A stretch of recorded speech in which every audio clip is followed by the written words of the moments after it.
3월 21일 성경통독 우리말 성경 사사기 1장부터 3장. 여호수아가 죽은 후에 이스라엘 자손들이 여호와께 물었습니다. 우리를 위해 누가 먼저 올라가 가나안 사람들과 싸워야 합니까? 여호와께서 대답하셨습니다. 유다 지파가 갈 것이다. 내가 이 땅을 그들 손에 주었다.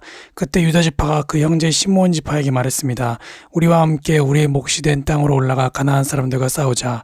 그러면 우리도 너희 몫이 된 땅에 너희와 함께 가겠다. 그리하여 시므온 지파가 그들과 함께 갔습니다.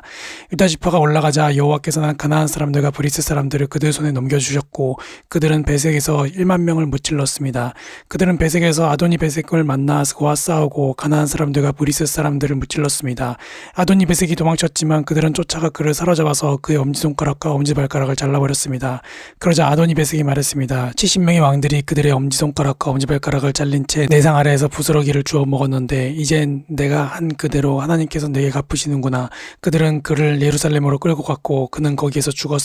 유다 지파가 예루살렘을 공격하고 점령했습니다. 유다 지파는 도시를 칼로 치고는 불을 질렀습니다. 그 후 유다 지파는 산간지대와 남쪽 지방과 서쪽 평지에 살고 있던 가나안 사람들과 싸우러 내려갔습니다. 유다 지파는 헤브론에 살고 있던 가나안 사람들을 공격해서 세세와 아이만과 달메를 죽였습니다. 헤브론의 이름은 원래 기랏 아르바라고 불렀습니다. 그곳으로부터 그들은 드빌에 살던 사람들을 공격했습니다. 드빌의 이름은 원래 기랴세벨입니다. 갈렙이 말했습니다. 기랴세벨을 무찔러서 차지하는 사람에게는 내가 내 딸 악사를 아내로 주겠다. 그러자 갈렙의 동생인 그나스의 아들 온니엘이 그곳을 점령했습니다. 그리하여 갈렙은 그에게 자기 딸 악사를 아내로 주었습니다. 악사가 결혼하자 자기 아버지로부터 밭을 업자고 악사가 온니엘을 부추겼습니다. 악사가 나귀에서 내리자 갈렙이 그녀에게 물었습니다. 내가 무엇을 원하느냐? 악사가 대답했습니다. 제게 특별한 선물을 주십시오. 아버지께서 제게 남쪽 땅을 주셨으니 또한 샘물도 제게 주십시오. 그러자 갈렙은 그녀에게 윗샘물과 아랫샘물을 주었습니다. 모세의 장인의 후손인 겐 족속은 종려나무 도시를 떠나 유다 지파와 함께 아란 남쪽의 유다 강야로 갔습니다. 그들은 가서 그곳 사람들 사이에서 살았습니다. 그리고 유다 지파는 그들의 형제인 시므온 지파와 함께 가서 스밧에 살고 있는 가나안 사람들을 무찔러서 그 도시를 전멸시켰습니다. 그 때문에 그 도시 이름이 호르마라고 불렸습니다. 유다는 또 가사와 그 주변, 아스글론과 그 주변, 에그론과 그 주변을 점령했습니다. 여호와께서 유다 지파와 함께 하셨습니다. 그들은 산간지대를 점령했습니다. 그러나 그들은 평지에 살고 있던 사람들을 쫓아내지는 못했습니다. 그들이 철로 만든 전차를 갖고 있었기 때문입니다. 그들은 모세가 말한 대로 헤브론을 갈렙에게 주었고 갈렙은 헤브론에서 아낙의 세 아들을 쫓아냈습니다. 그러나 베냐민 지파는 예루살렘에 살고 있던 여부수 사람들을 쫓아내지 못했습니다. 그리하여 오늘날까지도 여부수 사람들이 베냐민 지파와 예루살렘에서 함께 살고 있는 것입니다. 이제 요셉 가문이 베델을 공격하러 올라갔습니다. 여호와께서 그들과 함께 하셨습니다. 요셉 가문은 사람을 보내 베델을 정탐하게 했습니다. 그 도시의 이름은 원래 루스라고 불렸습니다. 정탐꾼들이 그 도시에서 나오는 한 사람을 보고 그에게 말했습니다. 도시로 들어가는 길을 우리에게 가르쳐 준다면 우리가 당신에게 호의를 베풀겠소. 그러자 그가 도시로 들어가는 길을 보여주었습니다. 그들이 칼날로 그 도시를 무찔렀으나 정탐꾼을 도와준 사람과 그의 가족 모두는 죽음을 면하게 됐습니다. 그 사람은 햇사람의 땅으로 가서 그곳에 도시를 세우고 그 이름을 루스라고 했습니다. 그리하여 이것이 오늘날까지 그 도시의 이름이 됐습니다. 므낫세 지파가 베스안과 그 주변 마을들, 다낙과 그 주변 마을들, 돌에 살던 사람들과 그 주변 마을들, 이블람에 살던 사람들과 그 주변 마을들, 무깃도에 살던 사람들과 그 주변 마을들을 몰아내지 못해 가나안 사람들이 그 땅에 살 수 있었습니다. 이스라엘이 강해지자 가나안 사람들에게 강제로 일을 시켰습니다. 그러나 그들을 완전히 쫓아내지는 않았습니다. 에브라임 지파도 게셀에 살던 가나안 사람들을 쫓아내지 않았습니다.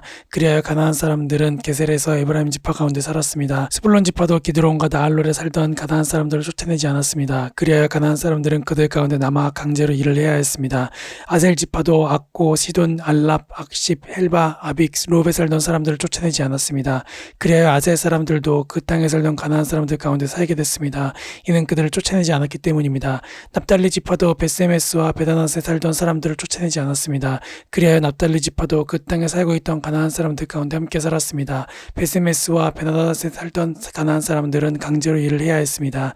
아모리 사람들은 단 지파를 산간지대로 밀어내고 평지로 내려오지 못하게 했습니다. 그러고는 아모리 사람들이 헤레스 산과 아얄론과 사알빔에 계속해서 살았습니다. 그러나 요셉 가문의 힘이 강해지자 아모리 사람들 역시 강제로 일을 해야 했습니다. 아모리 족속의 영역은 아그라핌 언덕과 셀라부터 그 위쪽까지였습니다. 여호와의 천사가 길갈에서 복임으로 올라가 말했습니다. 내가 너희를 이집트에서 데려와 내가 너희 조상들에게 약속했던 땅으로 인도했다. 내가 말했다. 나는 너희와 맺은 내 언약을 결코 어기지 않을 것이다.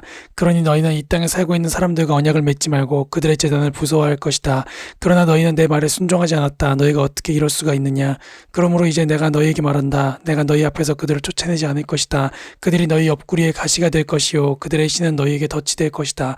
여호와의 천사가 온 이스라엘 자손들에게 이 말을 하자 백성들이 큰 소리로 울었습니다. 그들은 그곳의 이름을 복임이라고 하고 그곳에서 여호와께 제사를 드렸습니다. 여호수아가 백성들을 해산시키자 이스라엘 자손들은 각각 자기에게 분배된 땅을 차지하기 위해 갔습니다. 백성들은 여호수아가 살아있는 동안 그리고 여호수아 이후까지 살았던 장로들이 살아있는 동안 여호와를 섬겼습니다. 장로들은 여호와께서 이스라엘을 위해 행하신 모든 위대한 일들을 본 사람들이었습니다.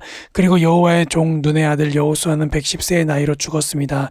이스라엘 자손은 여호수아에게 주어진 땅 곧 가하스 북쪽의 에브라임 산간지대에 있는 딥낫 헤레스에 묻어주었습니다. 그 세대가 모두 조상 곁으로 돌아갔고 그들을 뒤이어 여호와를 모르고 여호와께서 이스라엘을 위해 행하신 일도 전혀 모르는 다른 세대가 자라났습니다.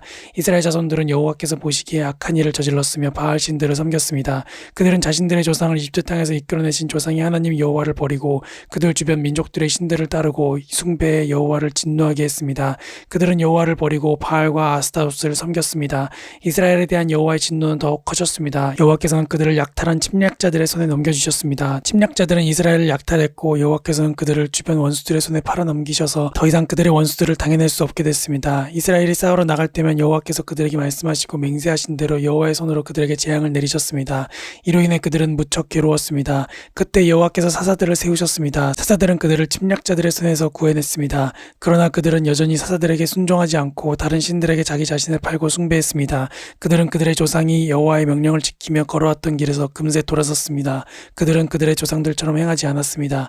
여호와께서 그들을 위해 사사들을 세우셨을 때 여호와께서는 사사와 함께 하실 뿐만 아니라 사사가 살아있는 동안에 그들의 원수들의 손에서 이스라엘 자손들을 구해주셨습니다.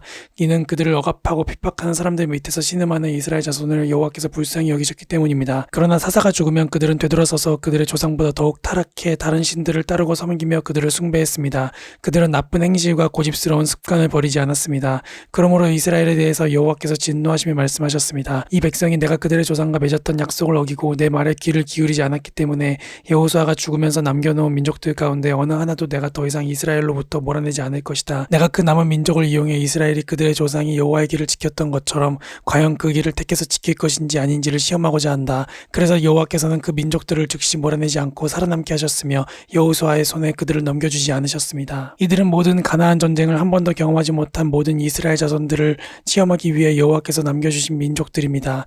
이전에 전쟁을 경험하지 못한 이스라엘 자손들에게 전쟁을 가르치기 위한 것이었습니다.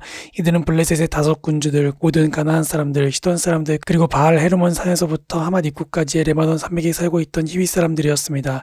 그리고 이들은 여호와께서 모세를 통해서 그들의 조상에게 명령하신 여호와의 계명에 귀를 기울이는지 이스라엘 자손들을 시험하기 위해서 남겨주신 민족들이었습니다. 이스라엘 자손들은 가나안 사람들과 헷 사람들과 아모리 사람들과 브리셋 사람들과 히윗 사람들과 여부스 사람들 가운데 살면서 그들의 딸들을 아내로 삼고 자기 딸들도 그들의 아들들에게 아내로 주면서 그들의 신들을 숭배했습니다. 이스라엘 자손들이 여호와께서 보시기에 악한 일을 저질렀습니다. 그들은 그들의 하나님 여호와를 잊어버리고 바알과 아세라를 숭배했습니다. 이스라엘에 대해 여호와의 분노가 불타올라 여호와께서는 그들을 메소포타미아 왕인 구산 리사다임의 손에 팔아넘기셨습니다. 그리하여 이스라엘 자손들은 8년 동안 구산 리사다임을 섬겼습니다. 그러나 이스라엘 자손들이 여호와께 부르짖을 때 여호와께서는 이스라엘 자손들을 위해 구원자를 일으켜 세우셨습니다. 여호와께서는 갈렙의 동생인 그나스의 아들 온니엘을 통해서 그들을 구원하셨습니다. 여호와의 성령이 온니엘에게 임하셨고 그는 이스라엘의 사사가 됐습니다. 그가 전쟁에 나갔을 때 여호와께서 이 메소포타미아 왕 구산 리사다임을 그의 손에 넘겨주셔서 그가 구산 리사다임을 이길 수 있었습니다. 그러고 나서 그나스의 아들 온니엘이 죽을 때까지 40년 동안 그 땅이 평온했습니다.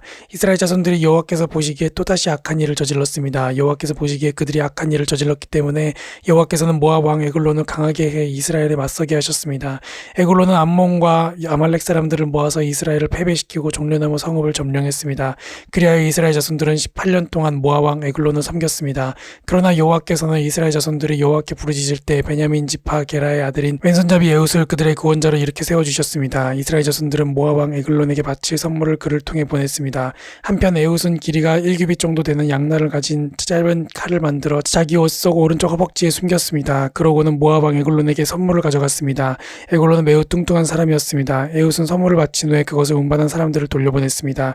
그러고는 길갈 근처에 있는 우상들이 있는 곳에서 다시 발길을 돌려 자기만 되돌아와서 말했습니다. 왕이여, 제가 왕께 은밀히 드릴 말씀이 있습니다. 왕이 조용히 하라 라고 말하자 그의 모든 신하들이 밖으로 나갔습니다. 그러자 에웃이 그에게 다가갔습니다. 왕은 지붕 위에 있는 시원한 다락방에 혼자 앉아 있었습니다. 제가 왕께 드릴 하나님의 말씀을 갖고 왔습니다 라고 에웃이 말했습니다. 그러자 왕이 자리에서 일어났습니다. 그리고 에웃은 왼손을 뻗어 오른쪽 허벅지에서 칼을 뽑아 왕의 배를 찔렀습니다. 칼의 손잡이도 칼날을 따라 들어갔습니다. 에웃이 칼을 왕의 배에서 빼내지 않아 몸속의 지방이 칼날을 감싸 감싸고 등 뒤로 나왔습니다. 에훗은 곧 밖으로 나와서 다락방의 문들을 닫고서 걸어 잠갔습니다. 그가 가고 난 후에 신하들이 와서 다락방의 문들이 잠겨있는 것을 보고서 왕께서 시원한 다락방에서 용병을 보고 계시나 보다라고 말했습니다. 그들은 오랫동안 기다렸습니다. 왕이 여전히 다락방 문을 열지 않아서 그들이 열쇠를 가져다가 열어보니 그들의 왕이 바닥에 쓰러져 죽어 있었습니다. 한편 그들이 기다리고 있는 동안 에훗은 도망쳤습니다. 그는 우상들이 있는 곳을 지나 스이라로 도망쳤습니다. 그가 그곳에 도착해 에브라임 산지에서 나팔을 불자 이스라엘 자손들이 그를 앞장 세우고 그와 함께 산에서 내려왔습니다. 에훗이 말했습니다. 나를 따르라. 여호와께서 너희 원수인 모압 사람들을 너희 손에 주셨다. 그래서 그들은 그를 따라 내려가서 모압으로 가는 요단강 나른터를 차지하고 아무도 건너지 못하게 했습니다. 그때 그들이 모압 사람 1만 명 정도를 죽였는데 그들은 모두 건장하고 용맹한 사람들이었으며 단 한 사람도 살아남지 못했습니다. 그날 모압은 이스라엘의 손에 굴복했고 그 땅이 80년 동안 평온했습니다. 아낫의 아들 삼갈이 에훗의 뒤를 이었는데 그는 소를 모는 막대기로 블레셋 사람 600명을 죽이고 그 또한 이스라엘을 구원했습니다. 아멘.